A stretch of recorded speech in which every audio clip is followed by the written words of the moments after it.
బామ్మ బామ్మ నాకో కథ చెప్తావా అంటూ బామ్మ దగ్గరికి వచ్చాడు బిట్టు. చెప్తారా బాబు అంటూ బామ్మ ఇలా కథ మొదలెట్టింది. రాధ అనే ఒక పేద విధవరాలు రోజు తాను స్పిన్నింగ్ వీల్తో పనిచేస్తూ జీవనం సాగించేది.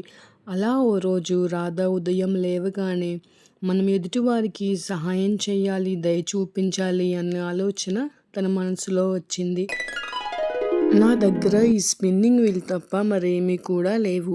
ఈ స్పిన్నింగ్ వీల్ నా కడుపు నింపుకోవడానికే సరిపోతుంది. నేను ఇంకా ఇంటి రెంట్ కూడా కట్టలేదు. నేను ఏ విధంగా ఇతరులకు సహాయపడాలి, ఏ విధంగా దయ చూపించాలి అంటూ రాధ ఆలోచిస్తుంది. తన స్నేహితురాలు చాలా దినములుగా అనారోగ్యంగా ఉండి మంచం మీద ఉందని రాధకి గుర్తొచ్చింది. తన స్నేహితురాలిని కలిస్తే తను సంతోషిస్తుంది కదా అంటూ రాధ తన స్నేహితురాలికి తీసుకువెళ్ళడానికి తన దగ్గర ఏమైనా ఉందా అని వెతుకుతుంటే తనకు ఎవరో ఇచ్చిన 2 యాపిల్స్ కనిపిస్తాయి. యాపిల్స్ తీసుకుని తన స్నేహితురాలి దగ్గరికి రాధ బయలుదేరింది. రాధని చూసి తన స్నేహితురాలు చాలా సంతోషించింది. తనకు ఆరోగ్యం అస్సలు బాగోలేదని, తనకు సహాయం చేసేవాళ్ళు కావాలి అని రాధ దగ్గర తన స్నేహితురాలు చెప్తుంది.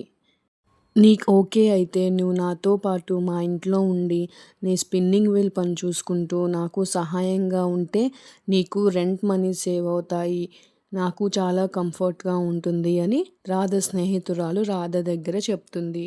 రాధ తన స్నేహితురాలు మాట విని, అవును నిజమే కదా, నేను నా స్నేహితురాలికి సహాయంగా ఉంటుంది, అలాగే నాకు కూడా ఇంటి రెంట్ కట్టే అవసరం ఉండదు అని రాధ కూడా ఓకే చెప్తుంది. అప్పటి నుంచి రాధ మరియు రాధ స్నేహితురాలు చాలా హ్యాపీగా ఆ ఇంట్లో ఉంటారు.